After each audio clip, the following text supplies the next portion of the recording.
Imagine something silent, drifting high above the clouds. No engine. No heat signature. Just floating, carrying dozens of deadly drones. Not launched from a jet or a missile launcher, but from a balloon. Yes. A balloon. It might sound absurd at first, until you realize it could be one of the most cost-effective long-range strike tools Ukraine has access to. Especially now. Because Ukraine faces a serious challenge. It needs to strike deep inside Russian territory, targeting ammunition factories, railways, fuel depots, but drones have limited range, and its missile supplies are limited. Every long-range missile strike is a million-dollar decision. Meanwhile, Russia continues to bomb Ukrainian cities with cheap Iranian drones and long-range missiles from within its own borders. So what if there were a way to strike just as deep, at a tiny fraction of the cost? That's what balloon drone carriers could do. And here's why they matter. Let's start with the big advantage, the wind. At high altitudes over Europe, especially in the jet stream, wind usually flows from west to east. That gives Ukraine a natural highway straight into Russia. A balloon launched from Ukrainian territory can travel hundreds or even thousands of kilometers without using any propulsion at all. Russia can't really do the same in reverse. The wind simply doesn't go that way. So Ukraine already has the wind on its side. But it gets better. Today's smart balloons aren't just passive riders of the wind. They can rise or descend to catch different wind layers flowing in slightly different but highly stable and predictable directions. These aren't chaotic winds. They're like invisible highways in the sky, and we've learned how to drive them.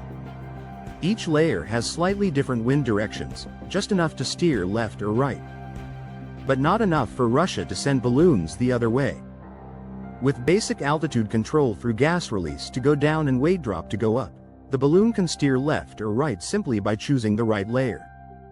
It's an old trick used by Google's Project Loon, and now, it's a potential weapon delivery platform. Some balloons can even go further, adding lightweight propellers powered by solar panels. Not enough for high-speed travel, but more than enough to fine-tune positioning, stabilize flight, or even hover over a target zone until the release moment. That's a game changer. Now let's imagine how this works in practice. A large hydrogen balloon, launched quietly at night. It slowly rises, far above radar and well above the range of most surface-to-air missiles, 20, maybe 30 kilometers into the sky. Up there, the balloon rides the wind silently across the border. No engines, no radar ping, no radio chatter. Just physics. On board? A payload of drones. Maybe 10. Maybe 50. Depending on the size of the balloon and the type of drones, it could carry reconnaissance units, loitering munitions, or even suicide drones carrying explosives. Then, hours or even days later, once the balloon is far into Russian territory, it releases them. Each drone wakes up, unfolds, activates its GPS, and begins its descent, diving quietly toward pre-programmed targets. A railway hub, a power station, an oil depot. Targets that are expensive, vulnerable, and far from the front lines. Targets Russia thought were safe. This isn't fantasy. Every component exists today. Weather balloons have been reaching near space altitudes for decades. Hydrogen is cheap. Drones are mass-produced. And GPS is universal. The cost? Shockingly low. A large high-altitude balloon might cost $1,000. Hydrogen? Less than $100. A release mechanism and basic electronics? Another $500. And the drones themselves? $200 to $500 each, depending on size. In total, a mission carrying 20 drones could cost under $10,000. Now compare that to a single missile, a HIMARS rocket? Around $150,000. A Storm Shadow cruise missile? Nearly $2 million. Ukraine could build and launch balloon missions for under 1% of that cost, hitting just as far, and in some cases, doing more damage. How much can balloons carry? A lot. A modestly sized hydrogen balloon, say, 20 meters wide, can carry up to 300 to 500 kilograms into the stratosphere. That's 10 to 20 kamikaze drones, a 300 kilogram smart bomb, or a full jammer and surveillance suite. If you go bigger, like NASA's 30-meter superpressure balloons, you can lift over a ton of payload, still under $100,000, way less than a single cruise missile. And it's not just about money. It's about invisibility. High-altitude balloons are notoriously hard to detect. They move slowly. They blend with weather clutter. And because they're not actively flying under power, they're nearly impossible to spot until it's too late. And once the drones are released, they're already high up and close to their targets. Traditional defenses don't have time to react.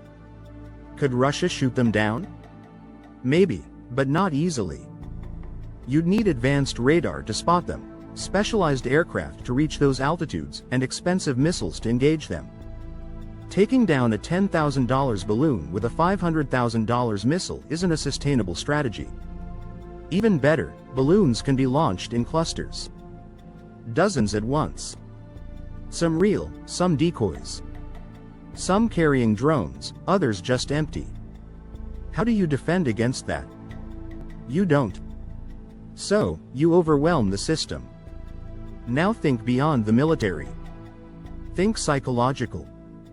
Imagine a Russian oil depot going up in flames, 500 kilometers from the front, just days after a mysterious balloon was spotted. No aircraft. No missile warning.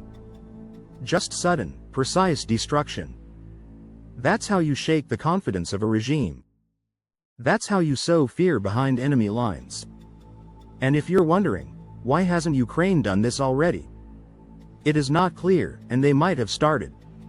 Some unusual explosions deep in Russia have gone unexplained.